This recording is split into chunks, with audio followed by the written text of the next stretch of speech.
Hola a todos, soy José de Metro by T-Mobile y hoy vamos a hacer el unboxing del nuevo TCL Stylus 5G. Tiene una pantalla grande, una cámara de 50 megapíxeles, un lápiz óptico súper útil y una batería de larga duración. Y lo mejor de todo es que se luce en la red 5G nacional de T-Mobile. Vamos a verlo. El TCL Stylus 5G tiene una pantalla nítida Full HD Plus Next Vision de 6.81 pulgadas.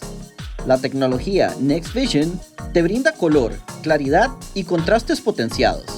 El TCL Stylus 5G viene equipado con una batería de 4000 mAh, que es compatible con carga rápida de 18 vatios.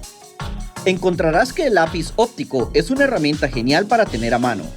Con el TCL Stylus 5G puedes acceder a características de productividad únicas como Anywhere Notes, que te permite tomar notas sobre la marcha. Toma increíbles fotos de lejos y de cerca con la cámara cuádruple de 50 megapíxeles, que incluye una cámara ultra gran angular de 5 megapíxeles, cámara de profundidad de 2 megapíxeles y macro de 2 megapíxeles.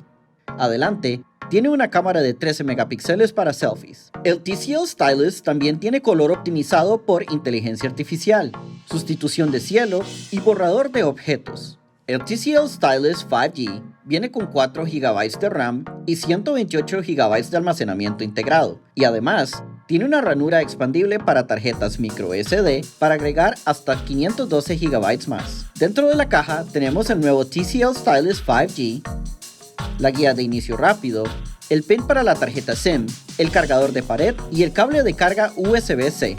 El nuevo TCL Stylus 5G tiene una pantalla grande, una cámara de 50 megapíxeles, un lápiz óptico súper útil y una batería de larga duración. Y todo esto se luce en la red 5G nacional de T-Mobile. Puedes ver el nuevo TCL Stylus 5G en tu tienda Metro by T-Mobile favorita o en línea en hola.metrobytmobile.com.